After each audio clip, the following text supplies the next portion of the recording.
Durant les vacances scolaires et notamment celles d'été, la Maison du patrimoine de Quimper propose des ateliers d'éveil artistique encadrés par des guides conférenciers et destinés aux enfants de 7 à 12 ans.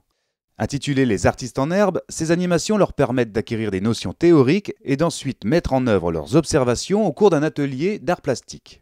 D'une durée de 2h30, ces ateliers sont proposés sur 3 sites différents à Quimper, la Maison du patrimoine, le musée départemental breton et le musée des beaux-arts. C'est là que l'équipe de Quimper TV a pu suivre l'atelier Moi à bout de bras, animé par Élodie Poirot, qui nous explique le déroulement de cet atelier qui a pour thème la notion de portrait. Cet atelier donc se divise en 2 parties. Une première partie découverte du musée à travers les collections permanentes. On va explorer la notion de portrait dans le temps, donc avec des portraits de notre collection française, des portraits de la collection hollandaise. Et on va voir déjà qu'est-ce qu'un portrait dans sa définition et comment il se présente avec du vocabulaire, donc la différence entre un portrait de profil, de 3/4, de face, et puis constater que c'est le visage qui concentre l'attention et pourquoi dans le temps il y a cette évolution plastique.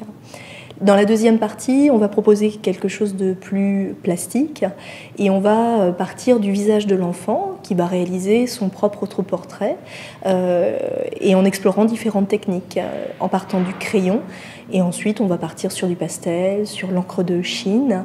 Et l'objectif de cette partie pratique, c'est d'aboutir à un autoportrait format quasiment grandeur nature qui explore les différentes techniques vues dans l'atelier.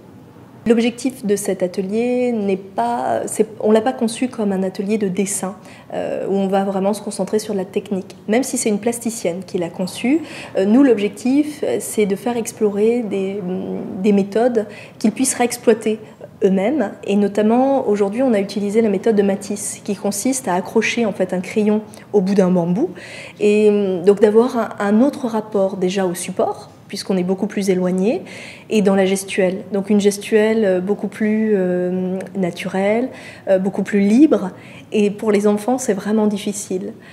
Donc c'est ça qu'on cherche, à aller au-delà de ce qu'ils connaissent et du petit cadre dans lequel ils sont. On va exploser ce cadre-là. Exploser le cadre où les enfants ont l'habitude d'évoluer pour leur permettre d'exprimer leur talent, une méthode véritablement efficace au vu des œuvres réalisées par nos artistes en herbe. Par définition, donc, un portrait, c'est la ressemblance, même quand on va dans la caricature.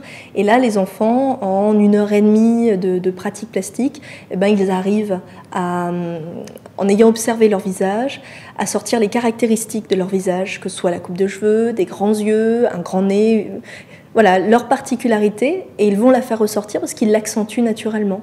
Et il y a un des portraits qui était assez étonnant, puisque c'est une petite fille timide, et elle a particulièrement bien fait ressortir dans son regard. Donc voilà, la ressemblance, c'était l'objectif. Si ces ateliers possèdent des objectifs pédagogiques, ils sont également extrêmement ludiques, comme nous le confirment 2 des artistes en herbe.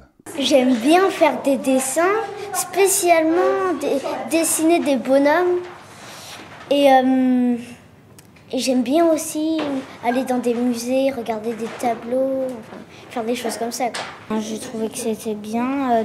J'adore dessiner et comme ça, je me suis amusée à dessiner mon portrait. Donc, j'ai quelques fautes, mais à la fin, j'ai quand même réussi à le faire. C'était très bien.